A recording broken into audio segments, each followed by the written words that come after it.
ربنا لا تؤاخذنا إن نسينا أو أخطأنا ربنا ولا تحمل علينا إصرا كما حملته على الذين من قبلنا ربنا ولا تحملنا ما لا طاقة لنا به واعف عنا واغفر لنا وارحمنا أنت مولانا فانصرنا على القوم الكافرين وقال الله تعالى في كتاب المجيد هو الذي أرسل رسوله بالهدى ودين الحق ليظهره على الدين كله وكفى بالله شهيدا محمد رسول الله والذين معه أشداء على الكفار رحماء بينهم تراهم ركعا سجدا يبتغون فضلا من الله ورضوانا سيماهم في وجوههم من أثر السجود ذلك مثلهم في التوراة ومثلهم في الإنجيل كزرع أخرج شطأه فآزره فاستغلظ فاستوى على سوقه يعجب الزراع ليغيظ بهم الكفار وعد الله الذين آمنوا وعملوا الصالحات منهم مغفرة وأجرا عظيما صدق الله العظيم. اللہ تبارک و تعالیٰ قرآن مجید میں ارشاد فرماتا ہے اللہ کسی متنفس پر اس کی مقترف سے بڑھ کر ذمہ داری کا بوجھ نہیں ڈالتا. ہر شخص نے جو نیکی کمائی ہے اس کا پھل اسی کے لیے ہے اور جو بدی سمیٹی ہے اس کا وبال اسی پر ہے. ایمان لانے والوں تم یوں دعا کیا کرو اے ہمارے رب ہم سے بھول چوک میں جو قصور ہو جائیں ان پر گرفت نہ کرنا. مالک ہم پر وہ بوجھ نہ ڈال جو تو نے ہم سے پہلے لوگوں پر ڈالے تھے. پروردگار جس بات کو اٹھانے کی ہم میں طاقت نہیں ہے وہ ہم پر نہ رکھ, ہمارے ساتھ نرمی کر, ہم سے درگزر فرما, ہم پر رحم کر, تو ہمارا مولا ہے. وہ اللہ ہی ہے جس نے اپنے رسول کو ہدایت اور دین حق کے ساتھ بھیجا ہے تاکہ اس کو پوری جن سے دین پر غالب کر دے, اور اس حقیقت پر اللہ ہی کی گواہی کافی ہے. محمد صلی اللہ علیہ وآلہ وسلم اللہ کے رسول ہیں اور جو لوگ ان کے ساتھ ہیں وہ کفار پر سخت اور آپس میں رحیم ہیں. تم جب دیکھو گے انہیں رکوع و سجود اور اللہ کے فضل اور اس کی خوشنودی کی طلب میں مشغول پاؤ گے. سجود کے اثرات ان کے چہروں پر موجود ہیں جن سے وہ الگ پہچانے جاتے ہیں. یہ ہے ان کی صرف تورات میں اور انجیل میں ان کی مثال یوں دی گئی ہے کہ گویا ایک کھیتی ہے جس نے پہلے کوپل نکالی, پھر اس کو تقویت دی, پھر وہ گدرائی, پھر اپنے تنے پر کھڑی ہو گئی. کاشت کرنے والوں کو وہ خوش کرتی ہے تاکہ کفار ان کے پھلنے پھولنے پر جلیں. اس گروہ کے لوگ جو ایمان لائے ہیں اور جنہوں نے نیک عمل کیے ہیں اللہ نے ان سے مغفرت اور بڑے اجر کا وعدہ فرمایا ہے. بے شک سچ فرمایا اللہ رب العالمین نے.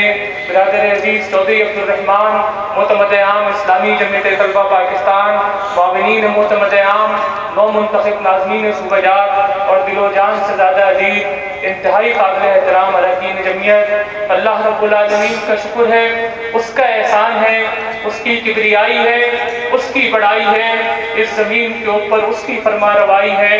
اور درود و سلام احمد مصطفیٰ محمد مصطفیٰ صلی اللہ علیہ وآلہ وسلم پر جن پر میں قربان, میرے اور آپ کے والدین قربان. اللہ تبارک و تعالیٰ کے فضل کے سہارے اس سے نصرت کی امید پر اسلامی جمعیت طلبہ پاکستان نے اپنا یہ 67واں سالانہ اجتماع برائے ارکان منعقد کیا اور الحمدللہ اسلامی جمعیت طلبہ اپنے 73 سال مکمل کر رہی ہے. اپنی قیادت کے انتخاب کے عمل سے گزر کر عزم سفر باندھتے ہوئے ایک نئے سال کے اندر داخل ہو رہی ہے. اور ایک جانب تو اللہ رب العالمین کا شکر ادا کر رہے ہیں تو دوسری جانب اللہ رب العالمین سے استعانت طلب کرتے ہیں, اس سے مدد طلب کرتے ہیں کہ وہ اسلامی جمعیت طلبہ ہے کہ جس نے اپنے جلوم شہداء کی تربیت کی ہے. یہ وہ اسلامی جمعیت طلبہ ہے کہ جس کو شہداء نے سینچا ہے یہ وہ اسلامی جمعیت طلبہ ہے جو پاک باز نوجوانوں کی اجتماعیت ہے، یہ وہ اسلامی جمعیت طلبہ ہے جو آج کے دور میں کار نبوت کی انجام دہی کر رہی ہے، یہ وہ اسلامی جمعیت طلبہ ہے جو حق کی تلقین کرتی ہے، معروف کی تلقین کرتی ہے، یہ وہ اسلامی جمعیت طلبہ ہے جو غلبہ دین اور اقامت دین کی تحریک کا حصہ ہے، یہ وہ بابرکت اجتماعیت ہے کہ جس کے ساتھ چلنے والے لوگوں کا انتخاب اللہ رب العالمین کرتا ہے۔ اس اجتماعیت کی ذمہ داری، اس بابرکت کام کی ذمہ داری، اس پاکیزہ کام کی ذمہ داری، اس نبوت کے مشن کو لے کر چلنے کی ذمہ داری ہم جیسے ناتواں کندھوں کے اوپر ڈال دی گئی ہے جو اپنی کمائیگی کا احساس رکھتے ہیں، جو اللہ تبارک و تعالیٰ کے سامنے اپنے گناہوں پہ توبہ اور استغفار طلب کرتے ہیں۔ وہیں جو ساتھی آپ کے سامنے ہنس اٹھا رہے تھے، کوئی اپنے گھر میں اپنی والدہ سے کہہ کے آیا تھا، اپنی ضعیف ماں کو کہہ کے آیا تھا، اپنے بوڑھے باپ کو کہہ کر آیا تھا کہ اسلامی جمعیت طلبہ کے سالانہ اجتماع سے ہو کر آ رہا ہوں، پھر میں اپنی معاشی ذمہ داریاں ادا کروں گا، پھر میں آ کر ایک بار پھر آپ لوگوں کا سہارا بنوں گا، میں آپ لوگوں کا ہاتھ تھاموں گا، میں آپ کے مسائل کو حل کروں گا۔ لیکن اسلامی جمعیت طلبہ کا یہ نظام، اسلامی جمعیت طلبہ کی یہ شورا اس کے کاندھوں کے اوپر ایک بار پھر یہ ذمہ داریاں ڈال دیتی ہے، آہیں اور سسکیاں ہوتی ہیں، التجائیں ہوتی ہیں کہ خدا را مجھے اس ذمہ داری سے بچا دیا جائے، لیکن شاید اسلامی جمعیت طلبہ جس قوت اور طاقت کے ساتھ چل رہی ہے، اسلامی جمعیت طلبہ کے اندر جو اخلاص موجود ہے، یہی اسلامی جمعیت طلبہ کی زندگی کی علامت ہے۔ اور ہمارے لیے تو اسوا پھر حضرت عمر فاروق رضی اللہ تعالیٰ عنہ کے دور کا وہ واقعہ بنتا ہے کہ دو نوجوان حضرت عمر فاروق رضی اللہ تعالیٰ عنہ کے پاس آتے ہیں کہ یہ فلانا آدمی ہے، اس نے میرے باپ کو قتل کیا ہے۔ حضرت عمر پوچھتے ہیں کہ ہاں تم نے اس کے باپ کو قتل کیا ہے؟ جواب دیتا ہے کہ اس کا باپ اپنا اونٹ لے کر میرے کھیت کے اندر آ گیا تھا، اس کا اونٹ میرے کھیت کو چل رہا تھا، میں نے اس کے اونٹ کو پتھر مارا، اس کے باپ نے جواباً مجھے پتھر مارا، جب میں نے جواباً پتھر مارا تو اس سے اس کے باپ کا انتقال ہو جاتا ہے۔ حضرت عمر رضی اللہ تعالیٰ عنہ کہتے ہیں کہ اس کا تو قصاص ہوگا، اس کا تو بدلہ لیا جائے گا۔ وہ ان کے سامنے التجا کرتا ہے، میں صحرا میں پیچھے اپنے بچوں کو اور اپنی بیوی کو چھوڑ کر آیا ہوں، مجھے اتنا موقع دے دیجئے میں ان کو جا کر بتا دوں کہ میری زندگی ختم ہونے والی ہے، میں ان کے لیے زیادہ راہ زندگی گزارنے کے لیے کچھ سامان کر کے آ جاؤں۔ بھرا مجمع ہے، اجنبی موجود ہے، کہتے ہیں کہ کون ہے کہ جو اس کی ضمانت لے لے گا؟ حضرت ابوذر غفاری رضی اللہ تعالیٰ عنہ کھڑے ہوتے ہیں، کہتے ہیں کہ میں اس کی ضمانت لیتا ہوں، کچھ دنوں کچھ ایام طے ہوتے ہیں کہ اس کے بعد یہ بندہ واپس آئے گا اور اس سزا کے اوپر عمل درآمد ہوگا۔ وہ دن گزر جاتے ہیں، راتیں گزر جاتی ہیں، شام کا آخری پہر ہے، وقت ختم ہونے کو ہے، لوگ مشرق اور مغرب کی جانب دیکھتے ہیں کہ کہیں گھوڑا آتا ہوا نظر آئے، کہیں نوجوان آتا ہوا نظر آئے اور اس کو اس کی سزا دے دی جائے، ورنہ نبی کریم صلی اللہ علیہ وآلہ وسلم کے صحابی حضرت ابوذر غفاری رضی اللہ تعالیٰ عنہ کو یہ سزا دی جائے گی۔ لوگ پریشان ہیں کہ اتنے میں دور سے گھوڑا آتا ہوا دکھائی دیتا ہے۔ حضرت عمر اس سے پوچھتے ہیں کہ ہمیں تو تمہارے علاقے کا نہیں پتا تھا، ہمیں تو تمہارے نام اور نسب کا نہیں پتا تھا، تم نہیں آتے ہم تمہارا کیا کر لیتے؟